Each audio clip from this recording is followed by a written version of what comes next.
I'm here with the great Ray Flores. Ray, it's such an honor and a pleasure, brother. Hey, Lawrence, it's a pleasure, my man. I got to give a big shout out to Eric Moon, who made sure he's like, you got to get on Lawrence's podcast. And lo and behold, here we are, my man. Yeah, thank you. Eric's been bugging me for a while, Ray. You have a lot of Midwestern fans because it's so cool. I remember you commentating one of my fights in Hammond, Indiana 10 years ago. And then I look and I see a picture of you in Saudi Arabia with Jake Paul. I'm like, this is so crazy. Like, I mean, I know you've been slowly on the rise for a long time. You've been working so hard, but it's just so awesome for us local guys to see you on the big stage, the world stage. So you got a lot of fans here, brother. That means a lot, bro. Like, seriously, without guys like you, and also I got to shout out Christian Reynoso, a good friend of ours as well. Like, doing your guys' fights and growing up in the Midwest MMA scene and in the boxing scene, I mean, everyone was so great to me. So I just very fortunate to grow up in such an inviting culture where I was able to grow and learn and blossom and sort of learn who I am as a commentator and a ring announcer. Well, I really want to start. I want to talk about your background, but before we do, your roots. But before we do, you had two crazy things this year. You know, the Tank Davis, Ryan Garcia fight, and then of course the Jake Paul fight. Being around those kind of the highest level in your sport, like what's it like? Is it surreal? Are you accustomed to it now? Like, what was it like those two crazy experiences? It's intoxicating, man. There's no greater high and no greater adrenaline rush than being a part of those massive events, because these are top level fighters, entertainers, social media personalities, and you know that you have to be at your best. I mean, it is like preparing for the way that I prepare for commentary and those massive events. I mean, every single time I'm behind the microphone is you got to lock in. And, you know, being a fighter is that it's that level of focus that is so special that you don't really hear or see anything besides what you're doing. You're so focused on that one goal and that one task. And what I'm fortunate about is I love working with so many talented people behind the scenes, not only the fighters, right? I mean, everyone looks at, you know, Jake Paul and Tommy Fury and Ryan Garcia and Gevonte Davis, but it is teams, PR people, trainers, producers, camera people, promoters, matchmakers, people from the venues, from the arenas, the travel people. We're all working together to put on this massive event. Ultimately, the fighters have to perform in the ring or in the cage, but it's working with so many talented people. But then when you go live, it's like, I mean, you just really are I'm in a special place, and I love it. It's something that I love. It's something that I crave. And honestly, I'm looking forward to end of July with Terrence Crawford and Errol Spence. I'm pumped about that. And it's just away we go, man, with more awesome fights. That's so awesome. Though the Errol Spence fight at Crawford, that's kind of like the Davis Garcia fight, where it's rare when you get two people in their prime fighting each other, because the stakes are so high. One of them is going to take a big step back. And I think it's so cool that we're seeing that now in boxing, because for a long time, the best, if you had your title. Exactly. Yeah. You're not going to risk it. What changed? Like, why do you think this is happening? Is it just because there's too much demand from the public and there's so much opportunity for them to make great money? Absolutely. And also, I think fans were just sick of like these tune-up fights. And it's like, guys need to understand, and Floyd has said this many times. I've been around Floyd for over 10 years now. And Floyd Mayweather goes, look, like, it's okay to take a gamble. Like, I'm undefeated, right? But there's only one Floyd Mayweather. Stop trying to be him. If we had the mentality where guys were protecting their undefeated records, and that's where it all stems from.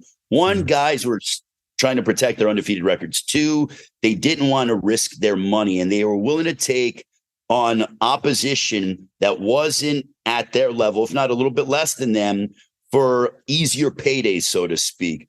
But if we had that mentality, we would have never had Arturo Gatti. We would have never had Mickey Ward. We would have never had Diego Corrales, Jose Luis Castillo, Eric Morales, Marco Antonio Barrera. Mike Tyson lost. You know what I mean? Like, Muhammad Ali lost.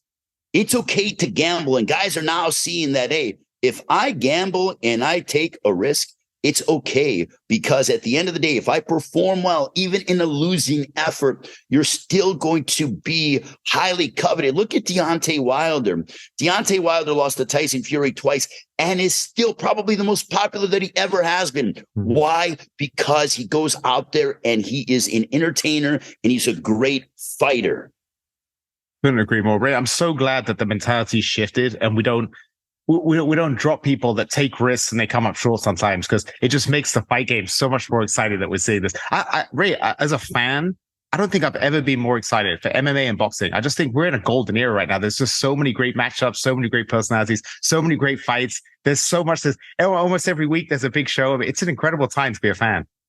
It really is, because you know what? The money is, it all boils back to money and viewership. So if the people are there to watch and consume it, the money will be there. So, I mean, look at what the UFC has done with Endeavor. I mean, oh my gosh, what they have done when, you know, and I was a little not worried, but I was curious to see how the UFC would evolve under new ownership with Endeavor, because they were owned by the Fertitta brothers, a family company who owned Station Casinos in Dana White. Then they sold to, Ari Emanuel and Endeavor, and Dana White's still on board, but they have not missed a beat. I think they've gotten even better by a wide margin with their ESPN coverage and what they've done. And that has also sort of pushed boxing as well, because boxing's like, look at what the UFC is doing. And I know that it's apples to oranges when it comes to payment. It's harder to make a big fight in boxing because the money is so much greater in boxing. And it's the truth. I mean, I'm not, literally bring up the numbers. It's the absolute facts. But boxing knows they have to put forth their best foot forward as a sport, because the UFC is putting on banger after banger after banger. It's easier because the financial demands of fighters in the MMA world are lower than that of the boxing world. But still, I think when one does well, they're all going to have to bring up and level up. If not, they're going to get lost, and gone by the wayside. I really think, the success of the UFC almost took boxing to new heights. It's like you need a competitor. Ali needed Frazier to be great. You need these rivalries, and I think it's a really great rivalry. I never thought about it like that, but that makes complete sense. Look at even pro wrestling. I mean, look at the WWE that's now under the umbrella of Endeavor. Now that they have AEW around that's on TNT, they're being pushed. So their level has gotten better. I want everyone to do well. I'm not a hater. I want every promotion, every network to flourish, because it's better for everybody involved. 100%. Yeah, that's so true. Ray, take me back to young Ray when you were in the pool with your dad as a teenager and he had that conversation with you. I was doing a bit of research. I just love these stories. It's so awesome. Yeah, I was like a freshman or sophomore in high school, and my dad was like, because, I know you like being a part of the swim team and et cetera, et cetera. You like being with your friends, and it's a great athletic workout. I mean, aerobic exercise, it's unbelievable. But he goes, I'm going to break it down for you. You're not going to be an Olympic swimmer. If you end up getting a scholarship, it'll be to some low-level D1 school. Why are you wasting your time? He's like, you're not going to make this a career. Go out and do something that's going to benefit you long-term. Fast forward a few months later, I got a summer internship with the local TV station, the public access TV station where I lived in East Chicago, Indiana.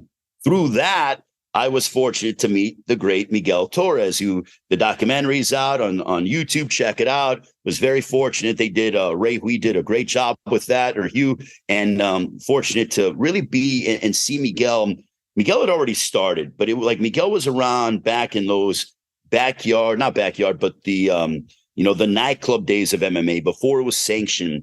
And then it became sanctioned, and he was a superstar. And this is before he went on to the WEC. So I caught Miguel maybe a year or two right before he went to the WEC and became the WEC bantamweight champion of the world at once for 18 months, was the number 3 or number 4 pound per pound fighter in the world of MMA.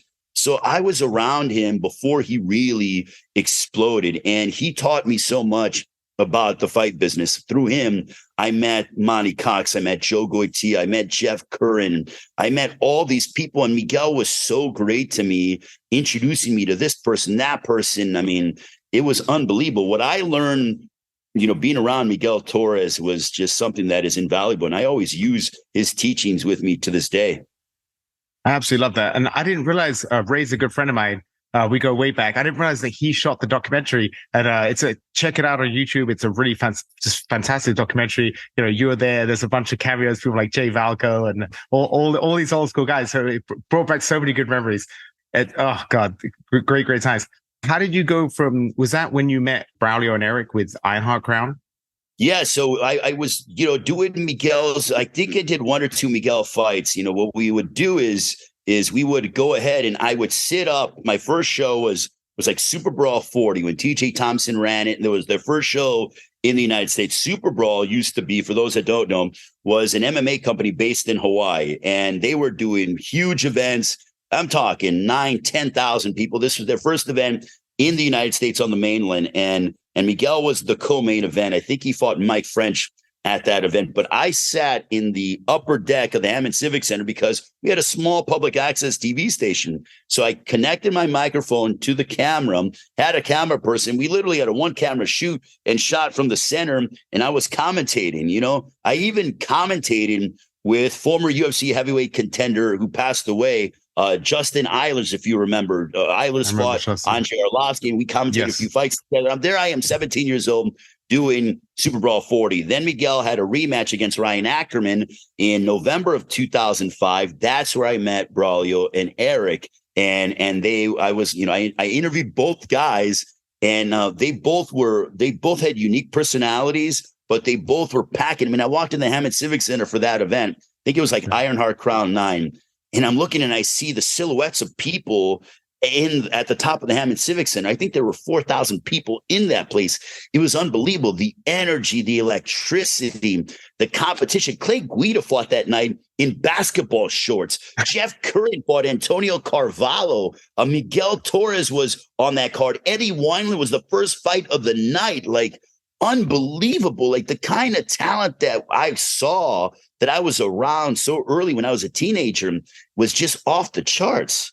I remember Eric talked to me about those days, and he was saying that Miguel was so good and there wasn't too many good lightweight fighters. They were like, we were trying to find guys to compete with him. We were flying guys in. I think they flew someone in from Japan. They were flying all these fighters in, and he just kept winning. It was awesome. And it was special because, man, he would come out with the whole mariachi band, and people were just, it was electric. Like, I was literally in awe of what we were watching from him. He had that superstar aura about him, that era of invincibility. And it really, he rode that right into the WEC where he became world champion. I remember when I first moved here, I was boxing at a boxing gym that was connected to Carlson Gracie Jiu-Jitsu, which at the time back then was pretty much the only jiu-jitsu school. And I remember I walked in a little early before the boxing class, and I saw two guys in the ring with MMA gloves going at it. And one was Stephan Bonner, the late Stephan Bonner, rest in peace. And he was my boxing teammate. We used to box together. And I said, he was a big guy. He walked around at 220, 6'4", big jet guy. And he was rolling this tiny guy. I didn't know who Miguel was back then. And I'm just like, Jesus, like, this poor guy is just going to get mauled. And then I looked, I think Miguel had his back. He's hitting him. I'm like, this guy's a savage. And it ended up being Miguel Torres. So, and then I rolled with him when I was a blue belt. And I remember being very humbled. I was like, he is so, because he's not a big guy, but he's so wiry. He's really strong. He's super aggressive. He's unorthodox. His jiu-jitsu he was so ahead of the game back then with his grappling. Man, and then his guard was so active. I mean, that guy had such an active guard. I mean, not to get too high level in a jiu-jitsu, but it's like some guys kind of sit in guard and don't do much and they stall. Miguel was the opposite, man. He was so wiry, and it was like he was like an octopus in terms of the stuff that he could pull off his back. It was unbelievable. Yeah, that was amazing. You told me, Ray, when we were having dinner, you were telling me about that you were getting promoters for Ironheart Crown. Sorry, getting advertisers. Like, I was so impressed by that because you were so young, but you were so entrepreneurial. Yeah, well, the thing was, and I give credit to Braulio Corral, who was like, look, we were talking, and Braulio and I had this, we had a really good relationship because he was looking, he always looked for people that were hungry, that wanted to get involved in the business. And he was very inviting in regards to that. So he asked me, he goes, would you like to find sponsorship for me? He goes, I'll pay you a percentage. Yeah, absolutely. So as I was trying to do, I think I was like a freshman in college at Columbia College, and when you're in college, you got no money. So I'm like, man, this is a great opportunity. If I hustle, I can make some dough. So anyways, I'm thinking, I'm like, all right, I need advertisers. So, I mean, this is crazy as I think about it now. I call Tap Out and I called Rockstar Energy Drink. And I'm like, hey guys, like Ironheart Crown, like this is a heck of a show. They knew what it was, but they were like, but you guys don't have TV. Incidentally, Comcast Sportsnet Chicago had just launched here in the Chicagoland area. They were showing the Bulls, the Blackhawks, but they needed programming. They were a 24-hour network, but they needed programming. So I called him. The guy, I don't even know if he's still there. His name is Greg Bowen. And I called Greg Bowen. I found his email, called him up. I'm like, we got this MMA thing. He goes, all right. He goes, we cannot give you the airtime. You have to pay for it.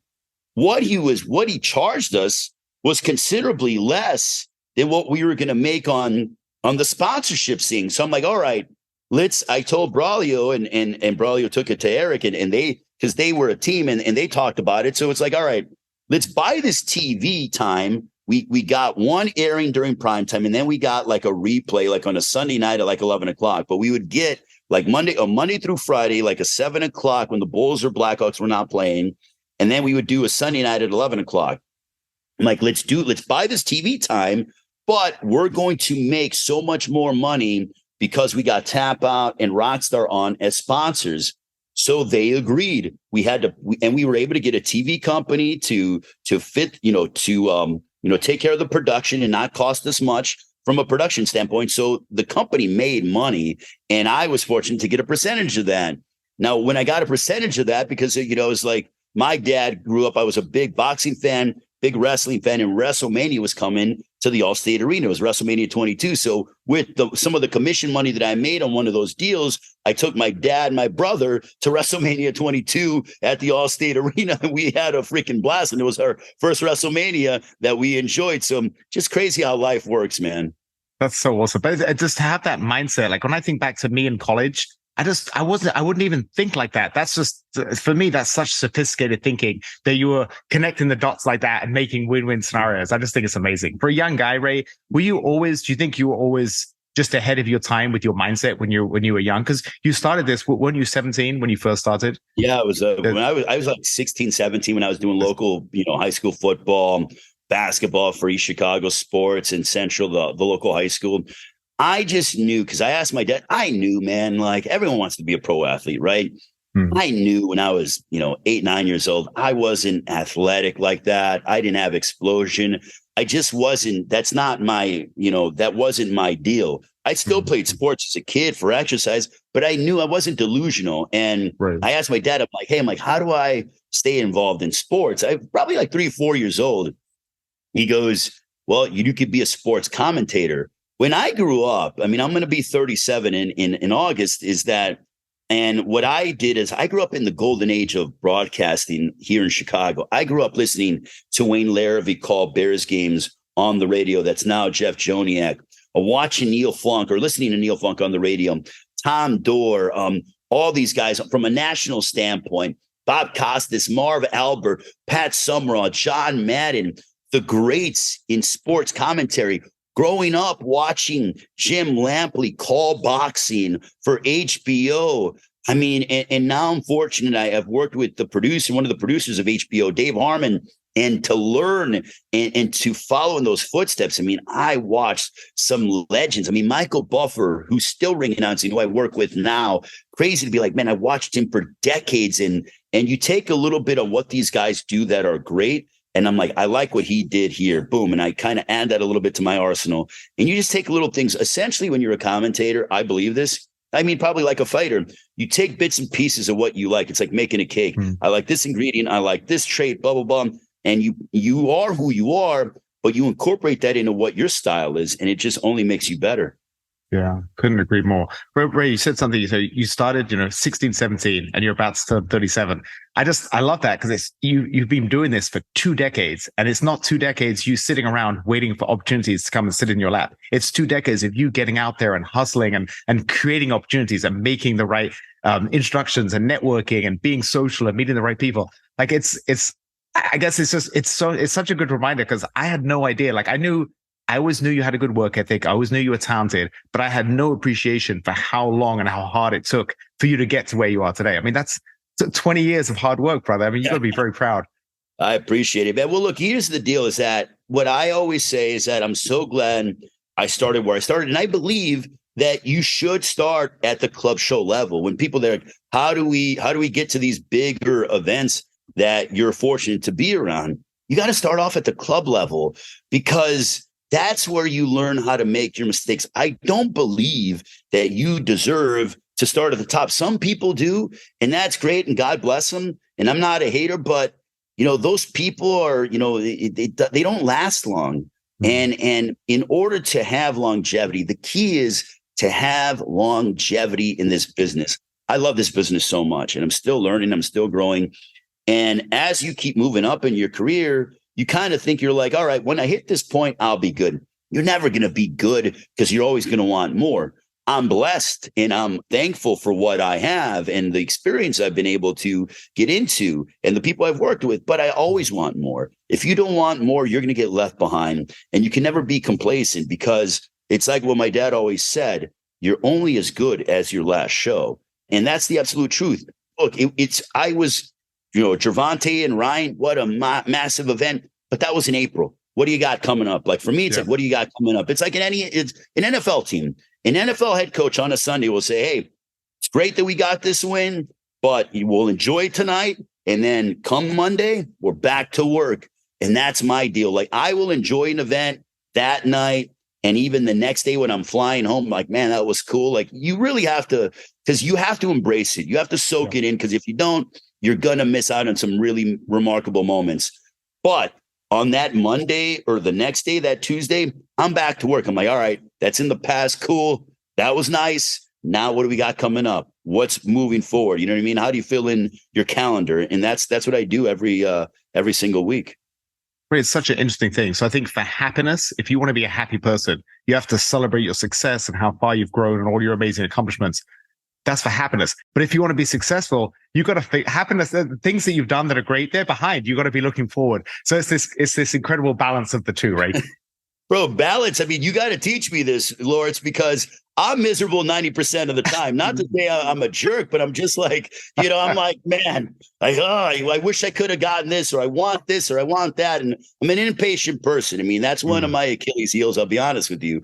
But you're always striving to, it's like, my mentality it lets me to have more work, and that's great. So I'm like, all right, I'm okay with being happy 10 or 15% of the time. I'm going to really soak in that 15 or 10%. But then the other time I'm going to be like focused on what I got to do. And there's a sense of urgency. I love having that sense of urgency, because it drives me and it motivates me. And the more you evolve in our business, the more you kind of like, all right, I see that this works and I like how this flows. And he just not only on the air, but lifestyle wise, like I'm really trying to fine tune, my diet and working out 5 or 6 days a week and working out the day of a show and just getting those endorphins flowing, because I want to have so much more energy for the fighters and for the comment, for the event and everything else. You have to have that energy, man. And you have to have that mental, you have to be able to get locked in for hours at a time. Yeah. And people can't even lock in for 20 seconds at a time now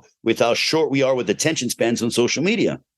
That's so true. I think that's so many things you said. That's why you're successful. You have that ability to focus. You have obviously an incredible voice. You have such a strong voice. Your memory recall, though, of events and fights and dates, you have incredible recall too. So you can tell you've really put the work in to have a healthy body, sharp mind for the job.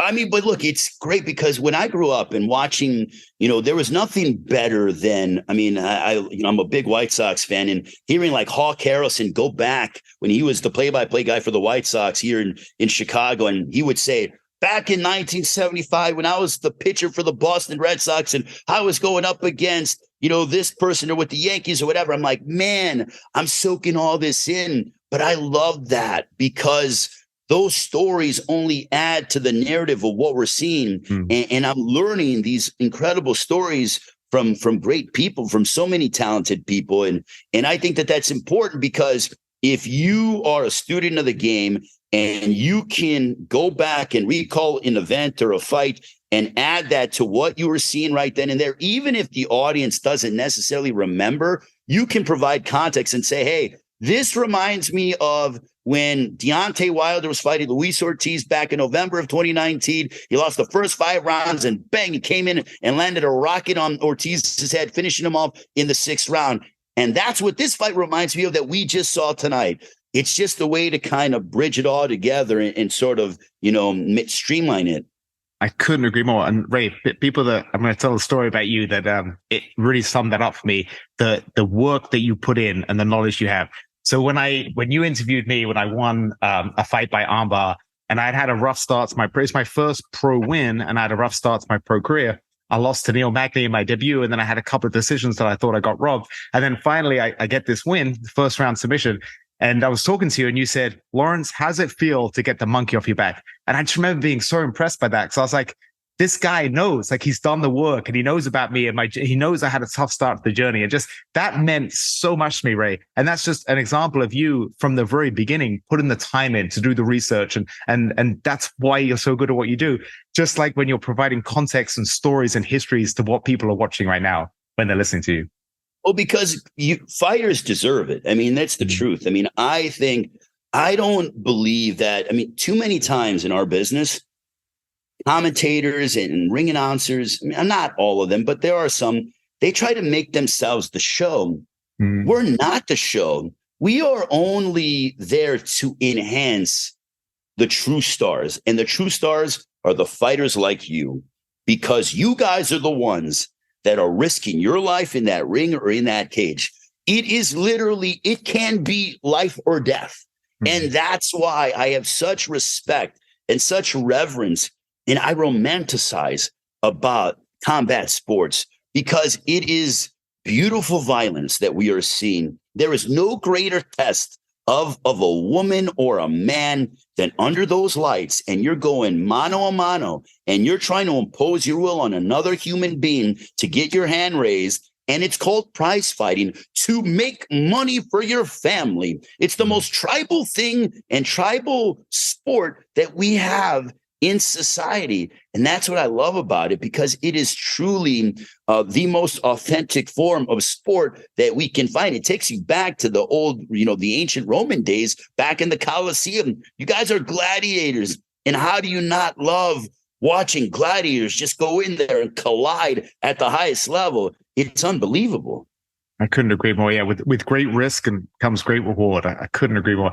Ray, you said something about how you were so glad that the journey was long and you grew from the small shows to the big shows because you grew as a person as you're going. Do you think if you had got opportunities much earlier, you would have been ready for it? Like, do you get nervous? I mean, like now, of course, you don't get nervous because you've been at the highest level with these huge figures. But if that had come to you, if an opportunity fell in your lap when you were maybe 20 or 22, when you were much younger and less experienced, do you think you would have risen to the occasion? Because I feel like you have so much confidence you would have, but you probably just wouldn't have been as polished. Yeah, I wouldn't have lasted, to be honest with you, because, when you're, too many times people want to criticize young athletes that are 21, 22 years old, and they're getting millions of dollars. It's easy to get wrapped up, especially as a young guy, that, when you're a young guy and you're single and if you are flourishing in your early 20s, you really have to have a good support system in place. And I didn't explode like that. And I'm glad, because what it did is that I matured, and it's just in general. Most guys mature in their late 20s. And if I would have had that success, I may have been, partying too much and gotten in things. And there's so many temptations when you're in your early 20s and you got a couple of dollars in your pocket. And that's just, you really have to have a strong group to be like, no, stay focused on the task at hand. I'm glad it took me a little bit longer. My first TV event was back in that I remember that was significant was with Golden Boy Promotions in December of 2011. And that was on Solo Book Sale. I'm glad I got that opportunity then instead of in 2007, because I learned, okay, how do you work after an event? It's not just during the event. It's how do you network after an event? And if you do want to have a couple cocktails, make sure that, you're responsible and you're not, stumbling over yourself, and you don't party too much, and focus on your nutrition. And I think you have to look the part as well. I think if you're on television, you have to look in shape. Your suit has to be impeccable. You have to look the part, because if you want $1 million, you better look like $1 million. And I wouldn't have had the longevity. And now it's like, okay, I was able to sort of grow into the business and evolve and sort of, I grew up in combat sports, and I'm glad and thankful for it, because in that process, Lawrence, I matured. And that's a very big part of our business is, you have to be kind to everybody, and you have to be very mature to handle this kind of responsibility. I love what you said about longevity too, Ray, because people that are these shooting stars, even if they achieve great things in a small window, I just don't respect them as much. The people that have longevity in long careers, it's just, I just know how much harder it is, because you're year in, year out, building, growing, being successful. It's so hard because there's so many pitfalls and distractions, and you can keep with it for a long time. So I've always had so much respect for people with longevity. So I love the way you said that. Did you ever see the Manny Pacquiao commercial for Hennessy? Did you ever see that back in the day? I know Manny, but no, I haven't seen it. There's one because it shows him. It's such a great commercial. I love it. I actually saved it on my phone, and I used to watch it sometimes when I was in the locker room before going to the fights. And it shows it's got a real nice soundtrack, and it shows him as a kid in these little rickety rings in Philippines with small crowds and no money and low stakes. And then it showed him getting bigger stakes. Then it shows him at the MGM Grand coming out for one of his title fights. And it exactly showed that exact growth is what you're talking about. And it was such a good reminder that you don't want to start at the top because you're just not ready. You want to work your way up and grow as you go to the higher stage. So I thought that was so cool. When you were talking about your growth, I was just thinking about that video. But it also, Lawrence, makes you appreciate, when you get to that point, because it wasn't handed to you. You had to fight for it. And it's just, for every 10 jobs, this is just a metaphor that I have. It's a metaphor I have for dating and for life. For every 10 opportunities you go after, if you get 3, if you look at it from a baseball standpoint, you're batting 300. People that bat 300 are in the Hall of Fame in Cooperstown. So for every 10 opportunities, if you get 3 of them, then you're a Hall of Famer. You're doing well. We can be too hard on ourselves because our society now is programmed to having an instant gratification society. They want that dopamine to constantly be filtered into our brain. It's okay to deal with adversity. Everybody goes through it. And when you have those pitfalls and you don't have things that go your way, it sucks, but you got to figure out why it didn't work out in your favor. And sometimes things in life are about timing. When you asked me about having success early on in my career, or if I would have been fortunate enough to have it, I just think the timing wasn't there. I wasn't ready. And this is kind of getting a little bit, not out there, but big picture wise, this is what I believe is that it's energy. When the universe feels like you're ready, if you're doing everything you can to bust your ass and work hard, and you're being a positive person and you're visualizing where you want to be, it may not happen right then and there, but eventually you're going to get what you want. And what you're after, if you don't get that, you're like, you might be devastated, but something better is going to come along that's going to blow that away. You're like, oh my gosh, I was worried about this and this devastated me, but now this came along and I got this opportunity and it's even way better than what I could have imagined that I was after and I was devastated about. So it's the law of attraction is certainly a concept that I believe in. Great. I don't think that's out there at all. I just want to say I couldn't agree more with that, because I used to have friends that talked about energy when I was younger, and it was kind of in one ear, out the other. I didn't really get it. I thought it was all this woo-woo bullshit, but it's so true. And I look at it with, like, I'm going to talk about real estate right now. I get so many deals where I have developers that come to me and they're like, Lawrence, can you help me with these projects? I want to work with you because I like it when you call me. I like your energy. I like what you're about. When you go to business school, no one ever teaches you to be a humble, nice, friendly person, charismatic person, have good energy, put out there. But I'm seeing it more and more as I get older in business, in your industry too. People want to be around people with good energy. Good people want to be around good people. And I think that's so important to state that you're going to have so many more opportunities if you're a friendly, open, giving, kind person. It's going to come back tenfold. But no one really talks about that. But I see it time and time again in all these different industries. Be a nice person. You're going to get so many opportunities. I think it's so important. Yeah. And who wants to work in a stressful work environment? I'm not saying that stress isn't prevalent because look, when you're dealing with in your world, multi-million dollars, I'm dealing with, from a TV standpoint, there are millions of dollars on the line and you have to perform and we all got to go to war essentially, to make this happen. But I want to do what people that I like, and I want to be kind to people. Yeah, sometimes, you can have disagreements, but I have respect with those people that I'm having disagreements with. It's healthy. I don't take things personally because it's in the context of the work environment and we're all being kind and respectful to each other. We just have passion towards what we're doing. And that's okay to have a disagreement because we're all working towards one common goal. And when you're all nice and you're in a great work environment, it just allows everyone else to flourish more because you're in a safe space. And you're not worried about someone that's going to try to cut your throat or whatever. I'm not saying that, that the world is all roses and this and that, because there are cutthroat industries and there are people within our industries that are cutthroat. And I say to them, God bless them. You know what I mean? All the best to you.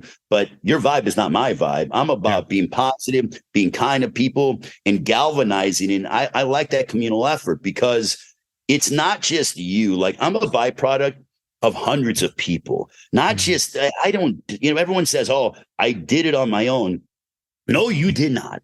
Nobody has ever gotten anywhere by themselves. I don't care who you are. Nobody does it by themselves. You always have to have somebody or a few people that you can count on that have gotten you to where you are at. And I'm a byproduct of, my parents, my brother, so many people that have influenced me in my life, in my career, that helped me out, that still do. My agent's a very, key component to my career, and just working together towards trying to get you to a certain point. But we're a byproduct of hundreds of people. I mean, at this point with me, I'm almost at the thousands, Lawrence, in terms of how many people have touched my life to help to get me to where I am. My grandparents and everything else, like everybody, man. I mean, my family's so important, but it takes a village to raise somebody and make them successful. So funny you said that. I was watching last night that Netflix documentary on Arnold Schwarzenegger, and at the end he says, you can call me a this, a that. You can love me. You can insult me. I don't care. Whatever you do, do not say I'm a self-made man, because of exactly what you just said. He said, I had so much help from so many different people along the way. And I love that mentality, because it's such a accurate and also humble mentality. So many people, they get to a level of success, and of course they worked hard, and they look at their work ethic and they say, I was self-made. They forget about all the other people that helped them along the way. So I'm so glad you said that, because that's something that I've really thought about. I was always so proud myself of, I feel like I came here from England and I came to the US and I worked really hard and I was successful in trading, and then I took a sabbatical and I was fighting, and then I went to real estate. I'm like, I always worked so hard. I had such a good work ethic, and I'm really proud of myself. But I kind of fell in that trap before of thinking I was a bit more of a self-made man than I am. And then hearing that and hearing other people, more recently, I've come to realize that I had so much help along the way. There's no way I'd be anywhere without the help. So I'm so glad you said that. And that's forgotten by a lot of successful people, Ray. But also too, Lawrence, I learned that because I was humbled. In your early 20s, even having local success, there are times where you can get, your feet are not on the ground. And that has happened to me. I'm not going to lie. I'm not perfect. And, you get a little full of yourself. And, the universe and God for me has humbled me. And you're kind of like, okay, why was I humbled? And then you kind of assess, you're like, okay, well, you got too full of yourself. You started believing, what people are saying. I'm not saying that people are very kind to me, but you kind of believe the hype. Yes. And you realize that, what is that? Those are great words, but that doesn't define you. Like, your career doesn't define who you are. The amount of money you have in the bank, if you're very well off, and I wish everyone that's watching this all the best in prosperity. But if you have $1 million to your name, or $10 million, or $1 billion, or you got $1 to your name, I'm going to treat you the same, because if you're a good person, you're a good person, and your imprint on the world, you don't go to the grave with all that money that, you don't go to the grave with all that money. And, people don't talk about, oh, great, whatever it is, profession. They talk about you when you pass away in terms of what your imprint is on the world, who you were as a person. And first and foremost, that's the biggest thing for me, being a good person. And then after that, everything else kind of falls from there. That's beautiful, Ray. But like every time you say something, I'm like, I couldn't agree more. You and I really think about life in the same way. That's why I was so great. Thank you to Christian Reynosa for getting us together for dinner because I had such a nice time. And when you were talking, that's why I was like, I got to get you on the podcast because you have so much wisdom, Ray. You, for a young guy, I feel like you're incredibly wise and you've got a real, just an amazing outlook on life. It's just being cerebral, man, because it's like, it's the truth. Like, no matter where you come from, we control our own destiny. And there are times where I'm like, man, how do I get to a certain point? And as I started learning about the law of attraction and energy and even like listening to, the greats, and I mean, it's true. I was around Mayweather and McGregor for, a week and being around those incredibly successfully two of the biggest names in the history of combat sports, their work ethics are insane. And what I took from them is Mayweather's work ethic is on a different planet, but Conor is about visualization and is about, he goes, I've already knew that I was going to be UFC featherweight champion and world champion. I was going to make all this money. Here's a guy that was on welfare, whose girlfriend was supporting him, and then fought Floyd Mayweather and made over on $100 million over the course of 2 months. They did the promotion in the middle of July, and then they did the fight at the end of August. $100 million, but he visualized himself being there. So I'm big on visualization, putting out, great energy, because what you want, ultimately, you will get. It may take a little while longer, but as long as you're doing everything you can to put yourself in that position, you're going to get what you want, because that's the law of attraction.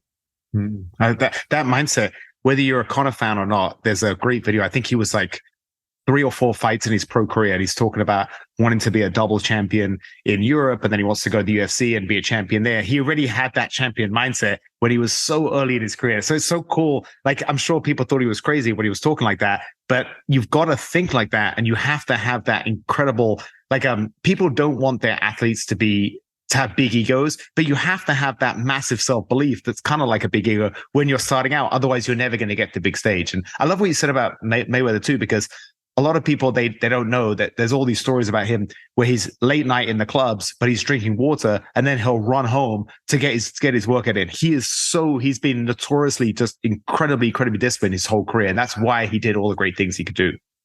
I'll tell you a quick story, Lawrence, about Floyd, is that we were doing Gevonte Davis fought Mario Barrios in end of June of 2021 in Atlanta. It's State Farm Arena, did about 15,000 people. Fight ends around, we did the post-fight press conference. We walked out of there around 2:15, 2:30. I had a 5:30 flight to get to the next city in Minneapolis because I had a Sunday show on FS1 and Fox. So I'm packing, and on social media, I see it's like 3:30 in the morning, and Floyd Mayweather is like on an Instagram live, and he's running in Atlanta. And it's like, and he said he decided to run 4 or 5 miles because he was so inspired by what he saw from his fighter, Gevonte Davis, getting that massive win and becoming a champion at 140 pounds, that he felt the need to go out and get some miles in and do some road work. And that's that Mayweather was retired and had almost $1 billion of career earnings when it comes to his prize fighting career. And he's like, you know what? I didn't get a workout in today, or I feel like running. Let me go out and get some road work in because I'm inspired.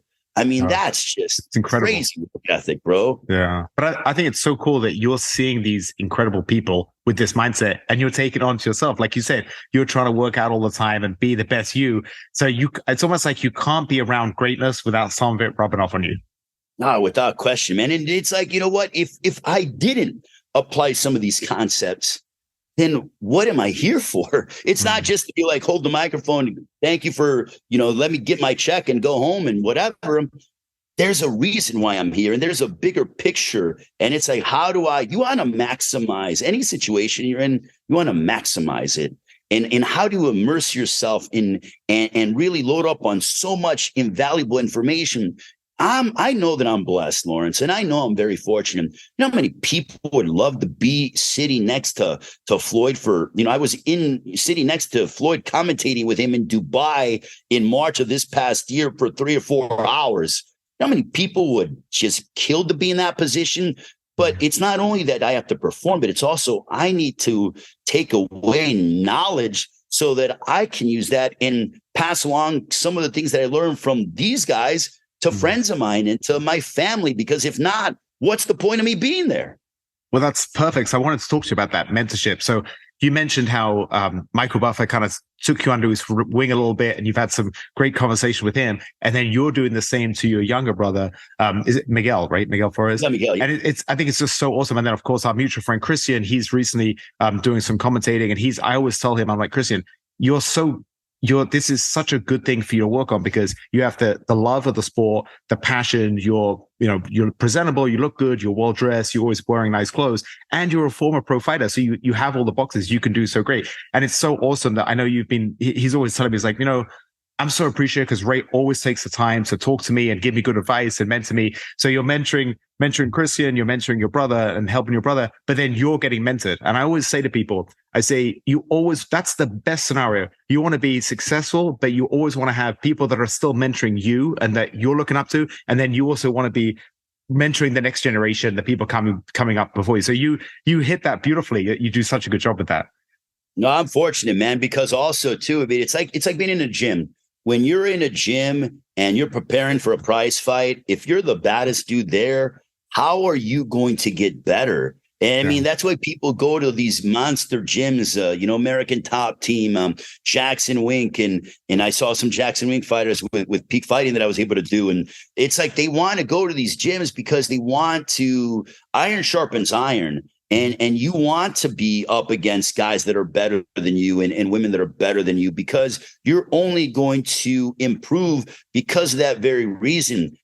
In my circle that I have of friends, and I consider you a part of that, and Christian, and obviously my brother, and I want to be around people that are positive, but also that motivate me, and that we can all, it's this crazy energy that it's a circle of energy that we're all motivating each other. And we're all trying to, there are highs and lows in life.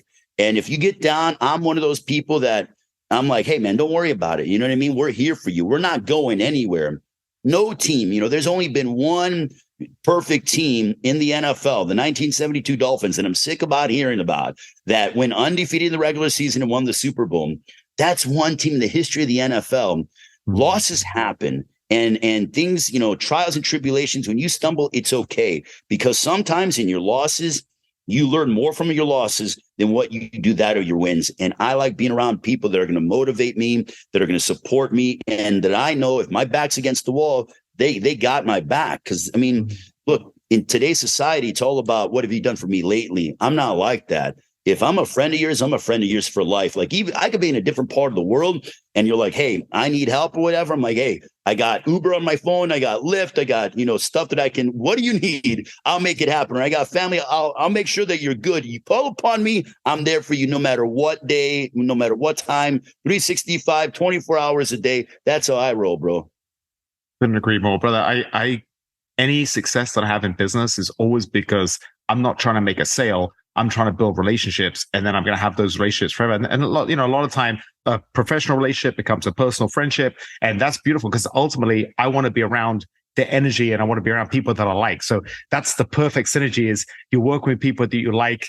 Tell me about how it happened when we first worked with Michael Buffer. I'm sure you've watched him. I grew up in the 80s watching him do the big Tyson fights back in the day. That must have been so surreal to suddenly be his contemporary, his peer, and then him kind of take you under his wing a little bit.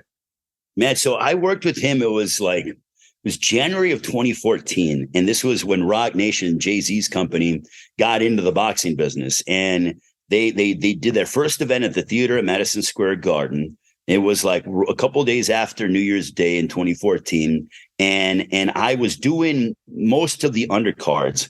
And he did like the TV portion, which was 2 or 3 fights. And this was Rock Nation's first show. So Jay-Z showed up, Beyonce was in the front row, and Michael comes in later, and I introduce myself. We start talking, and he was kind of like watching my work, and he goes, "Oh, I like what you're doing. You have I like your style." And I'm watching him, and I'm just sitting back there, during the main events and stuff. I'm watching Michael Buffer work, and I'm watching like Fabulous went up to Michael Buffer, was like a kid in a candy store that was like wanted to take photos, and all these rappers and people in entertainment. I'm sitting back and I'm just watching because I'm learning and I'm processing. I'm like, how does Michael Buffer move? What does he say? How does he carry himself? I mean, it's like when the late great Kobe Bryant watched Michael Jordan, and he's studying his mannerisms and things that he likes from Michael. That's how I was. And he enjoyed my work, and I showed him reverence. And it was crazy because even I was out, having dinner after the show, and he texted me. He's all like, "Hey man," he goes, don't forget, I'm riding with you in the morning. By the way, it's Buffer." And he comes down, and I got a sweatsuit on. It's the middle of, it's something I take away from Buffer. And I don't know. I think I might have told you this at dinner, but I'll repeat for the audience. I'm in a sweatsuit, we got a winter jacket on. It's probably negative 20 degrees out, and it's 4 a.m. Our flights were at 6. Michael was going to LA. I was coming to Chicago.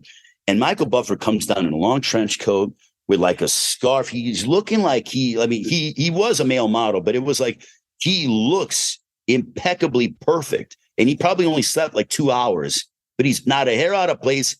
And I go, and I wasn't sloppy, but I was in a sweatsuit because it was cold. And I go, "Michael, like, why are you dressed like that?" He goes, "Because if one person catches me in the airport, I want to make sure that I'm at my best." He goes, "Ray, no matter what it is, whenever you step outside of your door, you always have to be at your best." And I'm like, wow, holy moly. Another key part, we were in, it was 2015 that I worked. We were at, where the Houston Minute Maid Park in Houston, Canelo fought James Kirkland, and Michael did the main event. I did all the other fights prior to that. And Michael and I were talking about boxing, and he looks at me, he goes, "Ray," he goes, "you have such a passion for boxing and for the sport." He goes, "You really need to focus on being a commentator, because ring announcing's cool and you're good at it as being a ring announcer, but you have so much more to give on the commentary side." Fast forward. So we were at the Prince's house. We're at Prince Khalid's house in the Kingdom of Saudi Arabia in February of this past year. He had a wonderful dinner. It's a Skills Challenge Promotions, Amir Abdallah, and Prince Khalid. They had a dinner for the entire staff. And Mike Tyson was at this dinner, Tyson Fury, Michael Buffer was there, and we're sitting there. And Michael, we're waiting for our cars to take us back to the hotel after having an amazing experience. And Michael looks at me, he goes, "Remember what I told you a couple of years ago? And I go, "About me being a commentator?" He goes, "Yeah." And he goes, "Remember I told you to focus on that?" And he goes, "Now look at where your career has gone." He goes, here you are, getting ready to commentate Jake Paul, Tommy Fury, and I'm throwing it up to Michael Buffer. And I've worked with him several times, but it's like, that's so freaking cool, dude. Like, I mean, are you kidding me? Like, I'm throwing it to Michael Buffer for the main event. I'm calling the main event that everybody's watching. That's freaking unbelievable. Long story, bro. Long answer. So I apologize for being long-winded. But I mean, it's just like, that's what Michael Buffer's meant to me in my career. I mean, he's unbelievable and just probably one of the best people I've ever met in the history of combat sports.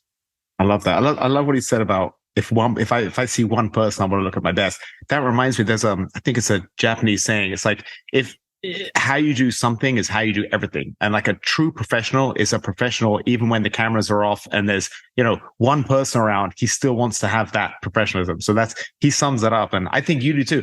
I know that if you helped out somebody and you did a small show somewhere, you would still prepare as if you were doing a huge show in Saudi Arabia, because that's just your mentality. You're a professional, and that's why you're so successful. Ray, I'm glad that you relived a little bit of your time in Saudi Arabia, because I know it was amazing. And I feel like just you thinking about it and talking about it, it's like a tiny bit of appreciation of how far you've gone. Because I'm going to start texting you after your big shows and reminding you how your mentality, you're just so driven and successful. It's hard for you to take a step back and smell the roses. And that's something that I really struggle with. I'm 44, so I'm a bit older than you. But up until probably late 30s, I was always, I don't want to say unhappy, but I was always just looking forward. Like, I want to do this. I was never happy with what I've done or anything. And recently, I think becoming a father, I kind of slowed down a little bit. And I'm being much more appreciative of the things that I've done. And I always think, man, if I could talk to my 23-year-old self and I'm like, oh, you're going to do this, this, this, he'd be like, oh, I'm going to be so happy. But then when you do it, like you said, you're always looking forward. You always want more. So that's something that I'm personally working on. It's just pausing and taking a step back. So I'm going to start reminding you, Ray, because it really is like, I meant what I said at the beginning, like all the people, all the local people, we're all so proud of you, man. You're such a success. And you've, like you said, you've been humble from the beginning. You've been hardworking. It's like, there couldn't be another person that we're more happy with seeing your success than you, just because of your mindset. No, I appreciate it. And it's like, again, I grew up in the golden era of this area for MMA and boxing. I mean, there's so many. Look at the talent. If you look back on those shows that you were a part of, that you fought on, that I was a part of, I mean, there was so much talent that was running in and out of the gyms. I mean, there were so many badass gyms back in the day. And I'm like, man, just amazing. And I see guys that are now retired and everything else. And I'm like, man, you were a badass. You were a badass. You're a stud. You're a stud. And it's just unbelievable. And the coaches that we had, that we saw. I mean, Jeff Curran, the hell of a jiu-jitsu coach, Dr. Doug Mango, who I know you worked with, the guys at Wrecking Ball Fight Facility. I love the rivalries. Alex Trujillo at MTC, the guys in Indiana, Steve Colon and his group of monsters. I mean, Ricardo Lamas, all these guys, man, there's so much talent. And I learned about the fight business by watching you guys and being around it and going in the gyms. And even you probably have hung out with him, but Jared McMahon was a local superstar in Northwest Indiana because of what he was able to do and what he was able to pack, the Hammond Civic Center. And obviously Miguel and his empire. I was around some amazing people. And because of that, it got me ready for that next level of my career. And it really has transformed from a boxing standpoint. And, I thank so many people, not only locally, but I got to thank people nationally. Joe Martinez did the XFO, gave me an opportunity to fill in for him for Golden Boy. Artie Palullo put me on ESPN Friday Night Fights. I made my HBO debut because of Banner Promotions. PBC has been a huge part of my life. TGB Promotions, Tom Brown, Brittany Goosen Brown, Al Heyman of PBC. Al has given me such a great opportunity to be front and center and do press conferences and sort of represent PBC on these huge global events. And Al did not have to do that for me, but Al, along with, his best friend, Sam Watson, they believed in me, their sons as well. They were like, you know what? We believe in this guy. We're going to give him an opportunity. And they didn't have to, because boxing is there are people that are way older that are, I'm still considered young from a commentator standpoint in boxing, which is crazy, but I got a lot of opportunities by so many people, man. And I just had to rattle off some very important names in my life that I have to give thanks to. Oh, I love that, Ray. That's why we all love you. It's just, you are so humble. You are so appreciative. Brother, it's been such a pleasure. I'm going to bug you in about 6 months for part 2, because there's so many other things I want to talk to you about. You are the man. I'm one of your biggest fans. What is your Instagram, Ray? Is it SB Flores?